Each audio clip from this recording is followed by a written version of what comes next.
How to draw a scatter graph. The first thing that you'll need to do is to draw your axes, and you should try to use as much of your graph paper as possible. So you're going to draw the x-axis. The x-axis goes across.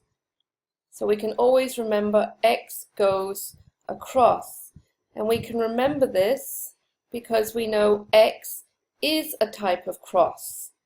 So different types of crosses, x is one of them. So x is across, x goes across. You don't need to label your axes as being x and y. We just need to be able to refer to them, so I can say to you, this point on the x-axis looks wrong, and you know which axis I'm talking about. But we don't need to label it when we draw the graph. Now we're going to put the y-axis in. The y-axis obviously goes up and down. We only have two axes. Y will always be up and down. X is always a cross. Now it doesn't matter for the purposes of a scatter graph if you have mass or force on the x or y axis. So let's just decide we're going to put mass on the x-axis. We need to go up to 600. So somehow across here this has got to be no more than 600, and I have to start at 0.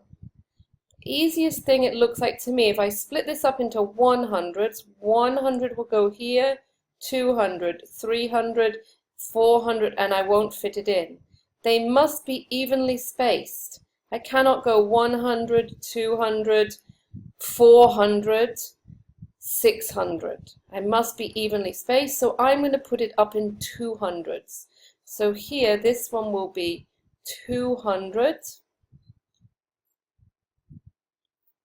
400, let's label that, 400, 600, and go here. Okay, and then I'll put my 200 down here. All of your drawings, your lines should be in pencil. You can write the numbers all in pen. Now, going up the y-axis, the same thing.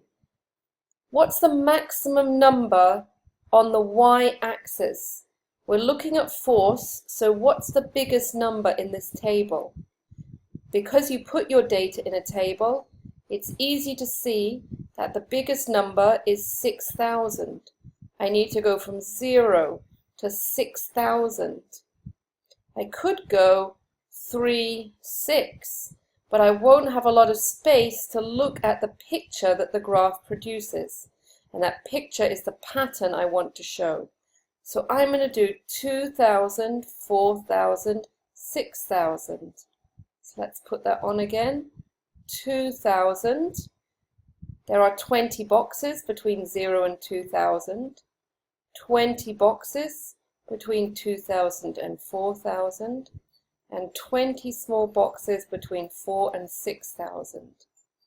Here's the 6,000, 4,000, and I'm going to put my 2,000 on the very bottom down here.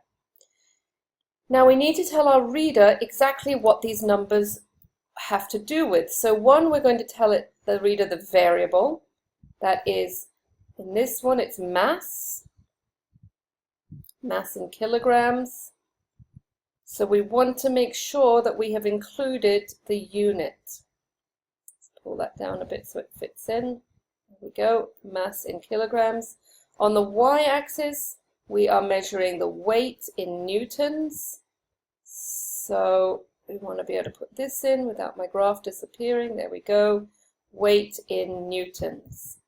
So we always have to put the name of the variable and the unit we use to measure it. Don't confuse the name with the unit. Now I'm going to plot my points. 300 kilograms gives me a force of 3,000 newtons. So I'm going to look along here, 2, 4. So 3 must be right in the middle of the 2 here. And it's going to give me a force of 3. So I move up till I get to 3,000 newtons on the y-axis. So let's plot my point.